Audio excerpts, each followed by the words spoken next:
So, Chris, what were you asking me about the tariffs? Okay, so what I want to know, when Trump imposes the tariff on Canada, right?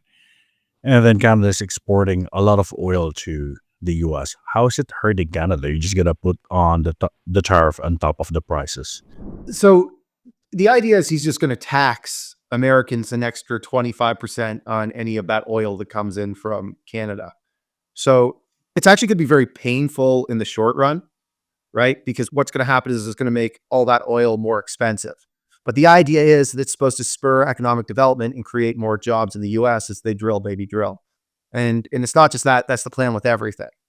Is to make things more expensive to come from abroad so that America figures out how to produce stuff domestically. The thing about it is that it's probably good in the long run. It's questionably good in the long run. It's kind of controversial to say it, but I'd say that it's probably good in the long run. But Trump's only got a 4-year mandate, and the amount of pain he's going to create in the short term by these tariffs make it really hard to comprehend that he would actually follow through with the tariffs because it's going to be basically an economic, certainly a recession, possibly a depression in the short run. In the long run, it will create more jobs domestically. And that's the whole idea behind protectionism. The one thing I got to say here is that one thing that Trump has done is he surrounded himself with people who are very, very clear that they believe in protectionism. Also, he has less of his family around him this time who largely softened his stance on things. So now he's coming out, he's guns a-blazing. He's always believed in tariffs. He's always believed in protectionism. This isn't something that's new with Trump. This is something that if you go back and you watch those clips of him talking on Oprah Winfrey back in the early 80s, he was a pro-tariff guy back then. And it's just like now he's kind of pissed off over how the Democrats have treated him for the last 4 years. He's always had these ideas. He's starting to question his mortality as he gets older. And he just says, I've always believed in this. I'm going for it. He surrounded himself around economic advisors who believe in the same thing. They're all pro-tariff protectionist guys. And now the idea is, can we create all these tariffs, not create too much of a headache for Americans, and show that this will create all those jobs throughout middle America that we've been missing. If you drive through middle America right now, it is wild. It is wild, the lack of jobs that you see, right? Like go drive through Gary, Indiana, or Erie, Pennsylvania, or I can name lots of these towns that are kind of in middle America. And you just see boarded up building after boarded up building.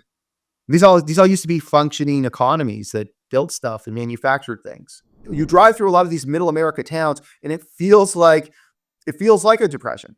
Boarded up buildings. There's little sign of economic development, and they're looking at it going, "Well, what happened? Mexico happened. China happened. We don't need you guys to manufacture because we can get it done cheaper in China. We can get it done cheaper in Mexico." So this isn't a lot of logic for on the part of anyone. No one's doing any real deep thought. It's how do we bring these jobs back to America?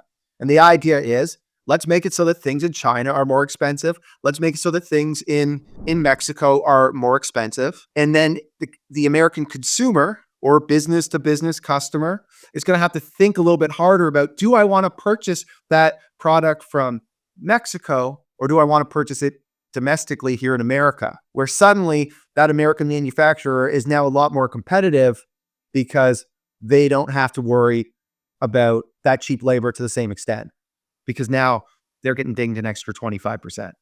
So that's the idea. Let's create some short-term pain in America for some long-term gains.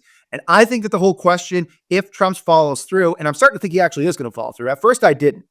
Go and watch my content. I'm skeptical because it's so hard to comprehend that he will put America through this kind of short-term pain.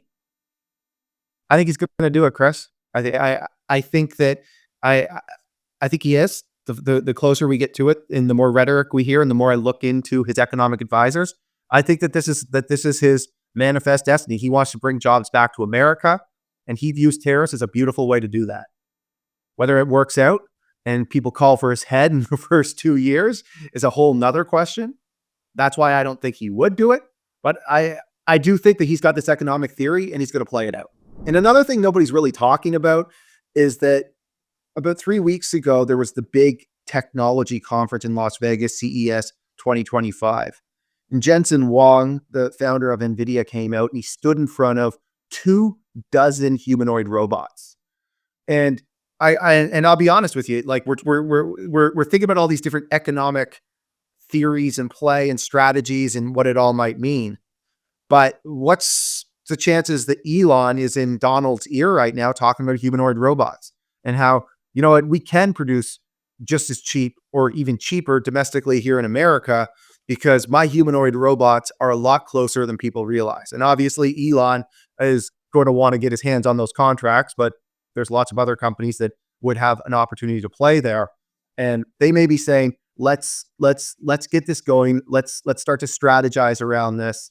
In the short run, these factories can be American workers, but in the long run, it's going to be some droid named Jetson who is going to be manufacturing these cars or these kids' toys. It could be anything, but these humanoid robots are getting closer and closer. The technology is coming quicker than anybody really wants to think about.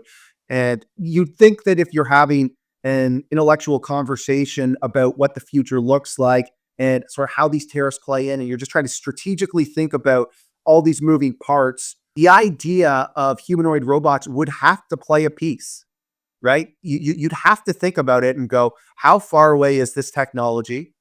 And for the most part, in these factories, they don't really need robots that have a boatload of functionality.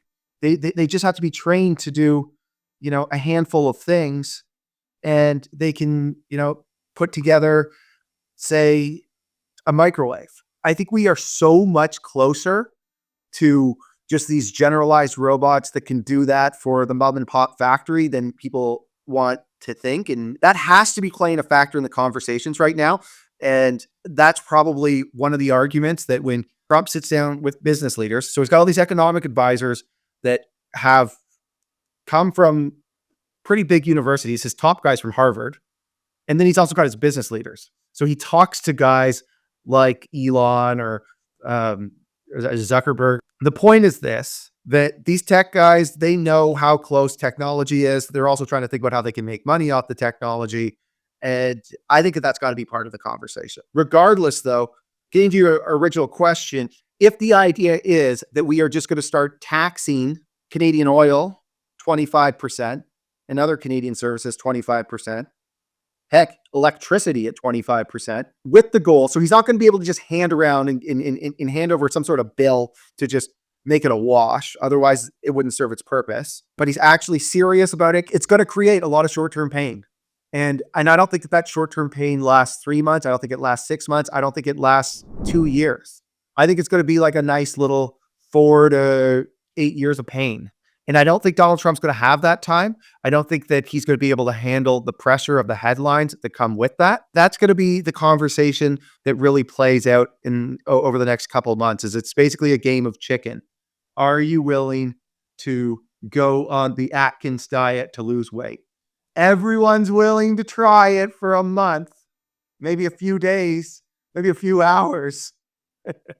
But can you go on the Atkins diet for the rest of your life? You're going to say no to cake at a birthday party? You're going to say no to delicious Dairy Queen blizzards, bread, pasta? That's what that cheap foreign labor is. That's what those cheap Canadian materials are. And that's going to be the trillion-dollar question here of how Trump's presidency plays out. Is he actually going to stick on the Atkins diet? But in this case, the Atkins diet is tariffs. I'm surprised that the conversation's gone this far, but now that I'm starting to understand more about who he surrounded himself with, I'm starting to think, okay, he's serious. Let's see how this plays out.